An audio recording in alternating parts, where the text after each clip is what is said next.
Hello and welcome to my channel. My name is Lachlan. If you're new here, you should totally consider subscribing.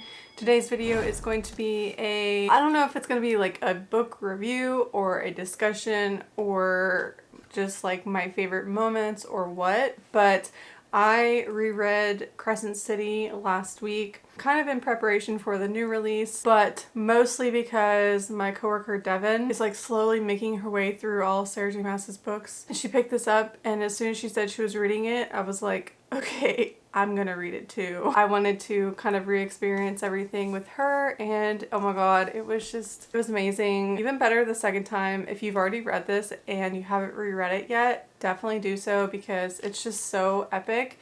And all of like the information in the beginning of the book is a lot more easy to kind of take in the second time around. With that said, I guess I'll just, kind of give my overall spoiler-free thoughts, and then later I will give a warning for when I start talking about spoilers. This book follows Bryce Quinlan, who's a really big party girl. She likes to have fun, and her idea of having fun includes alcohol and drugs and partying and that kind of thing. And one day, like, her group of friends are all murdered, and it's a very tragic thing. And the first time I read this, I didn't read the synopsis, and that is actually in the synopsis, so that's not a spoiler. But this is a murder mystery fantasy. So if you like murder mystery, if you like Criminal Minds, and you like fantasy books, this is Criminal Minds made into a fantasy book. It is god tier. It's technically an urban fantasy, but also technically not. I think urban fantasy is defined as like fantasy that takes place in our world today,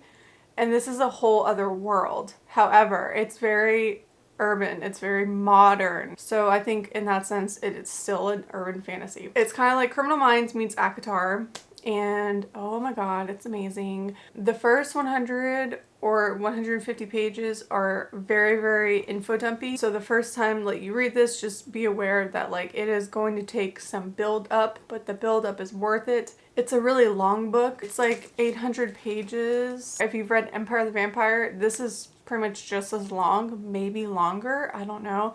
It doesn't look that thick. I know the paperback is a lot thicker. I think the paper in this book is just kind of thin, which makes it look thinner. But anyway, yeah, it's a really long book. God, it's just so epic. If you haven't read it, just know going in that it's a murder mystery fantasy. It's got so many different creatures in it. It's got werewolves, sprites, mermaids, fays, vampires. It has vampires, I think. I think it has vampires. Anyway, it has all these different kinds of creatures, and it's amazing. It will make you cry if you have a heart and a soul. I'm just kidding. Not everyone cries reading this, but I totally cried. The first time, and then the second time, I sobbed. I wept. In the past year, I kept seeing this book pop up on spicy book talk tables in Barnes & Nobles. I don't know what they're doing because this book is not spicy. Like, sure, it has some like romantic scenes, but it's not a spicy book. A Quarter Sober Flames is it like takes the cake for fantasy spice. My coworker was a little bit disappointed because she thought it was going to be a lot more spicy. And yeah, she ended up giving this, I think, 3.5 stars. She doesn't want Hunt and Bryce to be endgame because she doesn't like Hunt, but that's a whole other can of worms. The friendships in this book are everything. Oh my god, Lahaba, hands down my favorite freaking character. She is so funny. I'm just obsessed. Like the banter, the fact that she's like so obsessed with Athy and gives him that little nickname, and like, oh my god, every scene with her in it, it was just so funny. I love her so much. I also really like Juniper. Juniper passes the vibe check. The one thing that kind of annoyed me was that like there is a character named Juniper and a character named Jessica. And I don't really like when authors use like even the same letter, especially J. I feel like it's just too similar, like Juniper and Jessica. See, I get that mixed up, and so I keep thinking of Jessica when I'm thinking of Juniper. Juniper passes the vibe check. Jessica, on the other hand, don't get me wrong, I actually really like Jessica, even though I think she's the psychopath. I mean, she turns people into animals, which, like, I wish I could do that, honestly. I think she's really funny, but she's sketch for sure. Do we trust her? Probably not, but do we enjoy her character? Oh, 100%. And as far as like Hunt goes, I really liked Hunt. Now my coworker Devin hates Hunt. She thinks he has like no backbone, but I'm like, yeah, he's enslaved. Like, what do you expect? So we disagree with peace and love on that. Devin, if you're watching this, you're my girl because you read all the Sarah J Maas books and I love you for it. She hates Hunt. I really like Hunt. Now, do I want them to be endgame? I mean, I do, but Sarah has a history of changing up the love interests, so I don't know. I don't want to get my heart set on anything, but yeah, the romance in this book, I freaking love it. So many good quotes, you guys. Honestly, like, Hunt is a dream man in my opinion. He is just like the most supportive, loving man. I think I'm gonna start talking about spoilers now because there's just some things I need to talk about. So if you haven't read, go read it and come back and then we can discuss, because this book is absolutely beautiful and amazing. If you haven't read Sarah J Maas before, come to me and we can talk about which ones to read first. Throne of Glass is my favorite from hers, and then the ACOTAR series is also epic. Anyway, I'm rambling now and I'm going to talk about spoilers. So 3, 2, 1, if you haven't read it, here's your warning. Leave now or forever hold your peace. I want to talk about La Habba.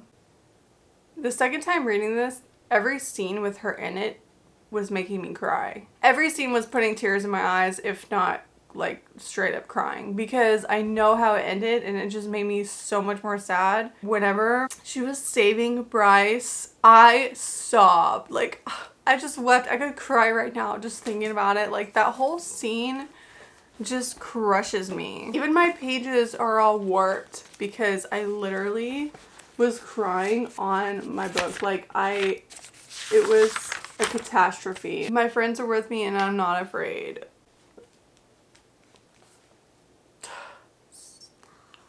Stop. It's so sad. Right before, when Bryce is telling her, I wanted to throw you a party because like I bought you and you're free. It's just so sad. Like, I hate that La Habba is gone. She was the best character. So the reason I really like Hunt, and I think that like Bryce and Hunt are good for each other, is because they really get each other. I feel like Hunt understands the pain that she's been through. You know, he lost like the love of his life, so he gets it. The banter that they have is amazing. The way Sarah writes him. I think the interactions between Bryce and Hunt is kind of just like what seals the deal for me and makes me want them to be endgame. Yeah, the first time I read this, I hadn't read the synopsis, so the scene of them like getting murdered took me by surprise, and I just was like, holy shit. One thing I particularly don't like is that she spells hell like H-E-L. I found that to be really annoying, and I know I'm not the only one because I've talked to some people about that, and it's just like, why do you do that, Sarah? It's not necessary. And I know this video is gonna be like super chaotic and unorganized, but it is what it is, okay? So some favorite scenes with La Habba is obviously whenever Bryce is in the room with Hunt and La Habba like interrupts them and she's like, Bryce, BB, are you okay? Please say you're all right. And Bryce is like, I'm fine, go away. And La Habba's like, I want to see you with my own eyes. I can't focus until then because she wants to see Hunt.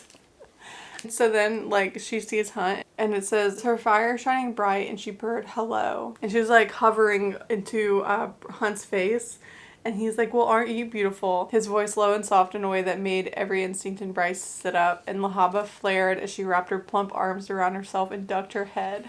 Bryce is like, stop pretending to be shy. And then La Habba's like, he's very nice, BB. I don't see why you complain so much about him. She pauses her little spicy show to meet him. Fangs and Bangs. That's the show that she watches.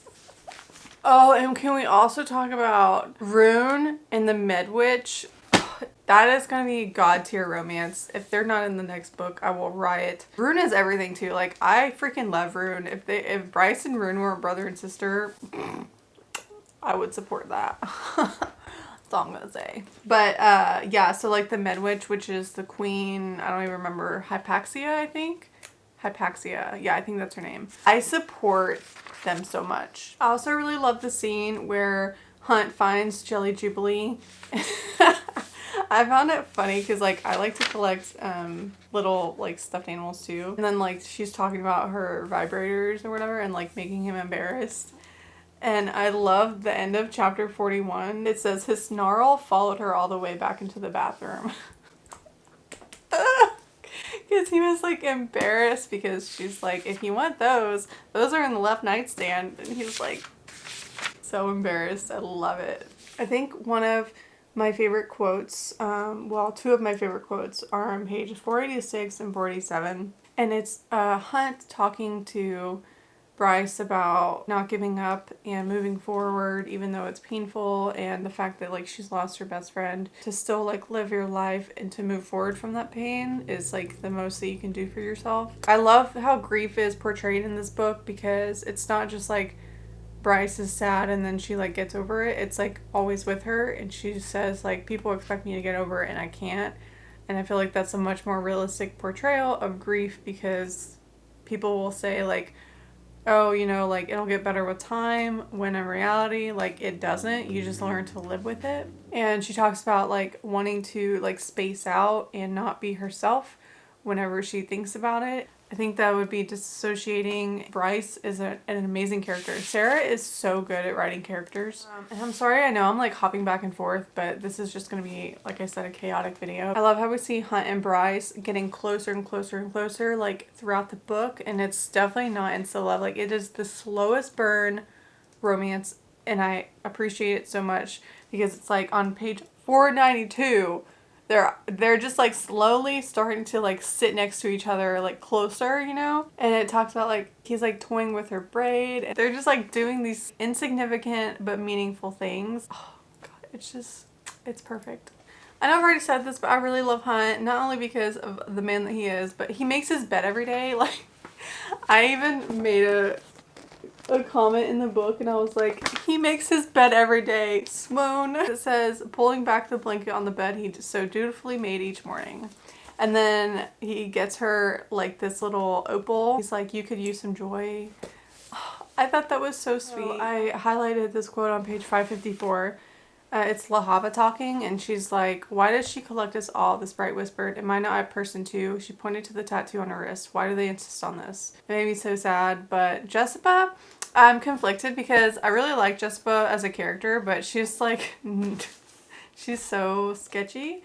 But like the fact that she puts this huge water tank in the library because Lahava wasn't doing her job, and like tries to like scare her with that is so, it's so mean, but it's also really funny. It's like, okay, she's cruel, but we like it, I guess. So on page 556, one of my favorite quotes is from Hunt and Bryce talking, and they're just saying like that they're mirrors. So Bryce is like, I never realized it, that you and I are mirrors. You look how I feel every day. They call you the Umbra Mortis, but that's not who you are. You're my friend who watches trashy TV with me and puts up with my shit. You're the person I don't need to explain myself to, not when it matters.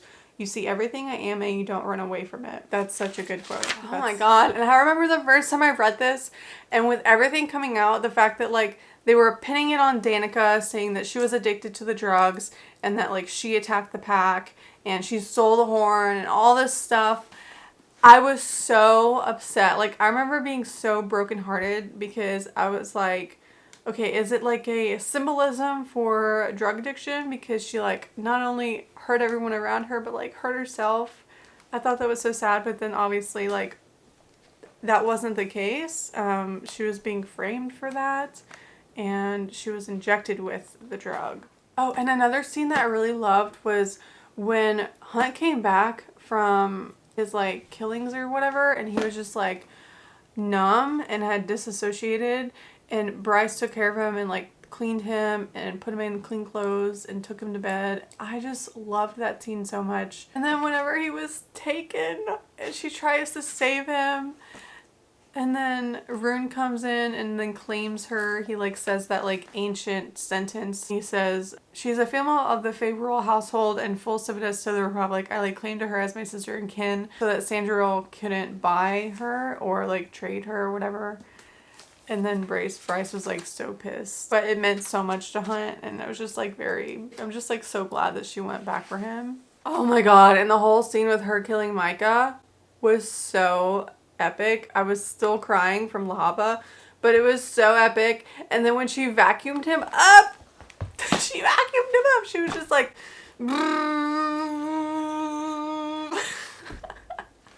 she vacuumed up the fucking Archangel. Oh, and I totally had a Titanic flashback on page 731 when Ethan, I think that's how you say it, it's either Ethan or Ethan and Bryce were charging for the shelter, and the wall was closing or whatever, the door was closing, and there wasn't enough room.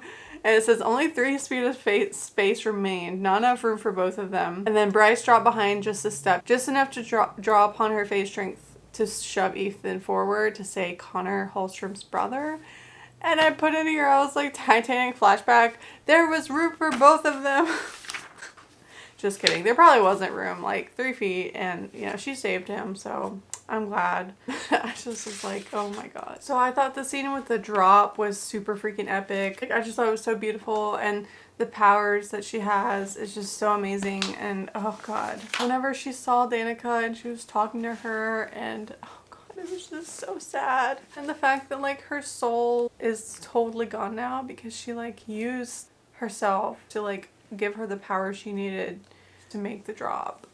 It was just so beautiful. And then when she texts them back at the end, oh my god, because she never texted Connor back, and he was like, tell me when you're home safe, and then she texts back, I'm home, and then she deletes all the texts. Oh my god, it's so sad. Alright, I'm just gonna take this off because like I'm destroying my freaking dust jacket. This book is just everything to me. It's just so good. Look at all the tabbing I did. I probably used like a whole, I did so much tabbing. I'm just gonna flip through my annotations real quick.